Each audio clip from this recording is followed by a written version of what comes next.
Hey guys, I'm Megan. I'm Anna. And welcome to another episode of When Creativity Knocks. We are here at the Elmer's booth at the Craft and Hobbyist Association Trade Show, and we are working on a very exciting project today. We are. For the next 3 days, we are going to be doing really unique cards that once we get them all finished, they're going to be sent off to the troops. And these are cards for the troops. So let's take a quick peek at what the card's going to look like when we're all done, and then we're going to get into the specifics. The first card we're going to do today is a checkerboard. So it looks like a card with the American flag, and you open it up and it's actually a checkerboard. And the great thing about these cards is they're not just going to be these greeting cards and thank you cards, but they're actually going to be something interactive that they can do to keep themselves occupied in whatever downtime they might have. It's been a long time since I've set up a checkerboard. Anyway, you get the idea. We're putting buttons in the package to go along with the checkerboard card, and we actually have rules on the back, and we'll get a little bit more into all of that as we get on. Perfect. So let's show them how to do this, Megan. Okay. Well, of course, you all know how I love foam board. Right. And I love to cut foam board. And since we're at the Elmer's booth, what better products to use than the Elmer's bifold foam board? And we're also going to be using their X-Acto product as well, yes. right? And the foam board that we're using today is a hinged foam board. It measures 12 by 18, and it actually opens up. And so the really important part is when you're measuring this card is we were going to measure it on the hinge, so it'll the checkerboard will actually open and close. Right, but we got to shrink it down, so we're going to be cutting it down to an 8 by 8. You told me? Yeah, we're going to cut it down to 8 by 8. Forget my little notes here. Cheat sheets. We love those. So you can see with the foam board, I've cut it. Okay, so I'm going to cut. It measured 8 and then 4 inches across. And X-Acto makes these really great metal rulers, because I know sometimes when I use rulers, I cut into them. So it's probably good to use metal if you're like me. And then you're also going to use the retractable blade to cut. Okay. So once that's done, we're going to go on to the next step.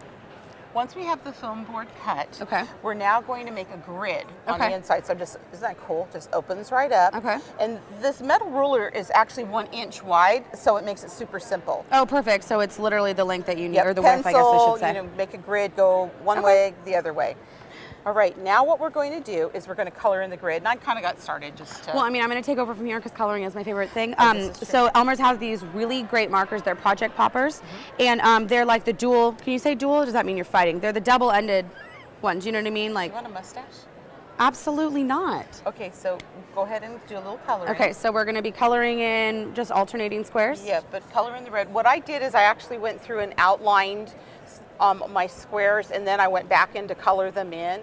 It just made it easier for me because you got to remember if you're coloring a red square or a blue square. And obviously we're doing everything red, white, and blue today.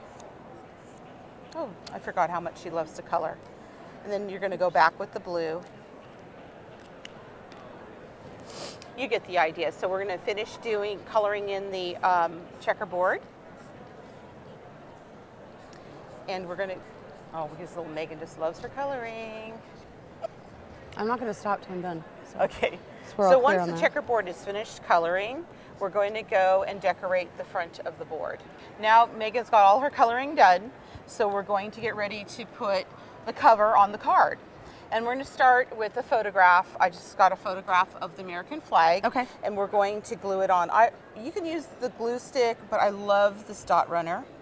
So we're just gonna... So we're just at Elmer's, obviously, because this is what they specialize in, has some really great adhesive products. So this one is the dot runner, but you could also use the Craft Bond, which is also an Elmer's form of a stick of glue, if you will.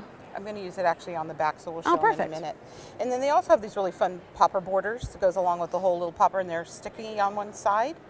So we're just going to put that like so, right along the edge. Let's just add some extra fun sparkle. I'm going to trim off the excess, like so. So now the front's done. Now the front is already done. Now the front of our card is finished. We're just going to flip it over. I've printed up some directions, just found checker directions. Thanks, Cheeseball. Just checkering in to bring you thanks from home. Okay, that was Cindy's idea, and I thought it was really cute. Good job, Cindy. And I am going to use the glue stick. Okay, so now we're using the Craft Bond to adhere onto the back side of the card, just to give you a couple different options of the kind of adhesives you can use. Okay, perfect. And then this is going to go just right like so. And I did trim it off using the trimmer, or you can use your ruler and your X-Acto knife. And now that is done. Okay, now we're going to bag it, and it's going to be ready to go. Okay, and so this is just kind of our final step. We're just putting it into these very easily sealed bags, and we're just going to throw in the extra buttons. Just so you're clear, we're using 13 of the blue and 13 of the red, and these are Blumenthal Lansing buttons. Great different options. They have different sizes, colors, shapes, everything you need. So, you need some help there, kiddo? So while she's bagging that up, let's just show you one other option. And this is just a different version of the card that you can do. Of course, this one features moi. And this is just a birthday card, and it's the same concept, just a little bit different since we're obviously not using the red, white, and blue. Yeah, use scrapbook paper inside that one. Yeah. Perfect. So, I mean, that does it. It's very fun, very simple. This is how we're going to be spending the next couple days, to give a little thank you out to all of our soldiers. Thank you so much for all that you do, to the families who have made the sacrifice to let them get out there and do what they do. And we always say, when creativity knocks, open the door. But this time we'll say, come home safe.